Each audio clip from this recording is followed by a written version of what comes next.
From the moment the world first heard the name Magic Johnson, it felt less like an introduction and more like a declaration. A name that echoes across American history, wrapped in triumph, tragedy, and transformation. To millions, Magic wasn't just the greatest point guard to touch a basketball, he was the heartbeat of the Showtime Lakers, the architect of an era that turned the NBA into spectacle, rhythm, and electricity. But behind that legendary smile was a journey far more complex, carved from poverty, humiliation, grief, illness, and an unbreakable will to rise beyond every storm that tried to destroy him. He began life not as a superstar, but as Irvin Johnson Jr., born in Lansing, Michigan on August 14, 1959.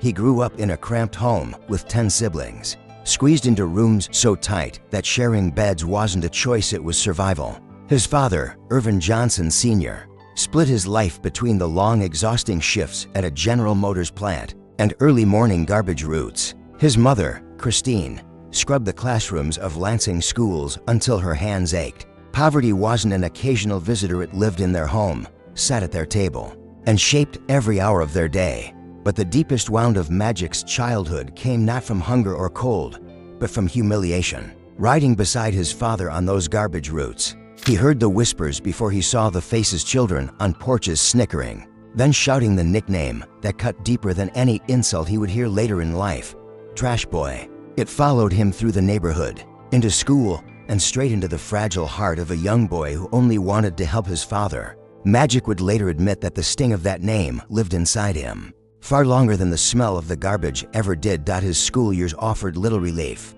In the 1970s, as Lansing integrated its schools, Magic expected to attend the predominantly black Sexton High School. Instead, he was reassigned to Everett High School, where the student body was overwhelmingly white and where hostility ran so deep that bus windows shook from thrown stones. Inside the school, teammates refused to pass him the ball, whispers followed him down hallways, and coaches offered the cold stare of someone who wished he wasn't there. The message was clear: you don't belong.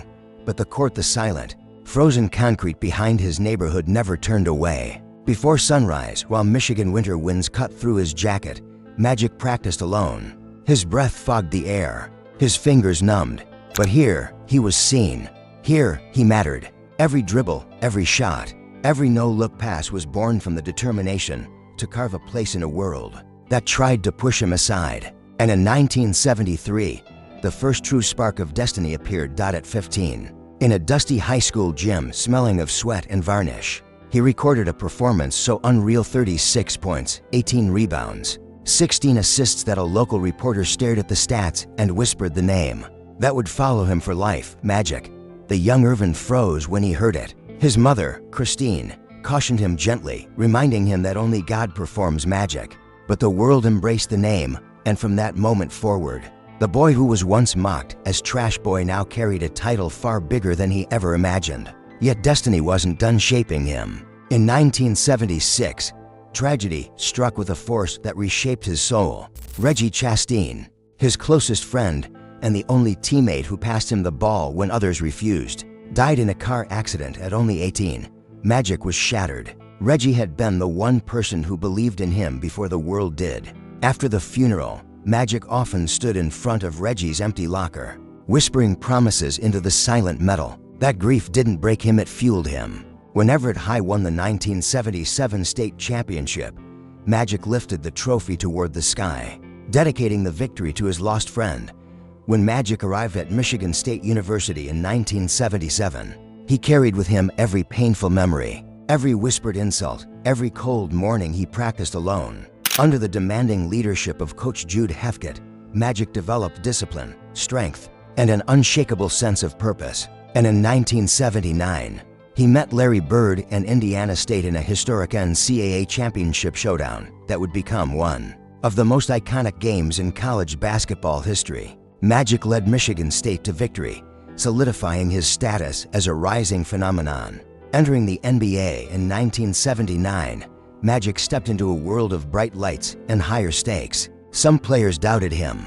Some critics mocked his joyful smile. But Magic had weathered harsher storms. In the 1980 NBA Finals, when Kareem Abdul-Jabbar injured his ankle and the Los Angeles Lakers panicked, Magic did the unthinkable. He played all 5 positions in Game 6, delivering 42 points, 15 rebounds, and 7 assists. At just 20 years old, he didn't just win a championship, he announced a revolution. Throughout the 1980s, Magic Johnson became the nucleus of the Showtime Lakers, leading them to 5 championships and transforming the identity of the NBA. The fast breaks, the no-look passes, the court vision, it was more than basketball. It was performance, emotion, innovation. But behind the brilliance was pain. Endless travel eroded his body. His back locked so tightly some nights that trainers found him lying flat on the locker room floor. Pressure from a $25 million contract haunted him. His smile became both armor and disguise. Then came the moment that shook the world. On November 7, 1991, at a packed press conference in Inglewood, Magic delivered the sentence that silenced the nation.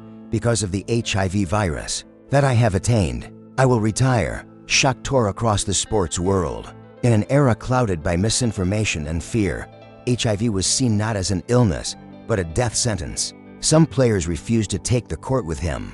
Commentators questioned whether he should ever play again. The man who once electrified arenas was suddenly treated as a symbol of danger. What the world didn't see was the private agony unfolding inside his home. Magic had just married Cookie Johnson on September 14, 1991. She was pregnant with their first child, EJ, and now she faced terrifying uncertainty. Was she infected? Was the baby safe? The waiting nearly broke them both. When both tested negative, relief washed over the family like a second chance at life. But the battle was far from over. Magic attempted comebacks in 1992 and 1996. He dazzled in the 1992 NBA All-Star Game, winning MVP. Yet stigma lingered, and misunderstandings about HIV followed him into every arena. When he briefly coached the Lakers in 1994, the team struggled, and he stepped down after only 16 games. So Magic turned toward a new path one few athletes had ever dared to walk. In the mid-1990s, he invested in underserved neighborhoods across Los Angeles, despite banks dismissing him and corporate executives telling him no. But where others saw risk, Magic saw opportunity. His partnership with Starbucks shattered expectations, bringing thriving stores to communities the industry had ignored. He later sold his Starbucks stake for $75 million, a turning point that cemented his rise as a formidable businessman. From there, Magic Johnson Enterprises grew into a billion-dollar empire. He became part owner of the Los Angeles Dodgers, the Los Angeles Sparks, LAFC, and eventually the Washington Commanders, contributing to the most expensive purchase in NFL history.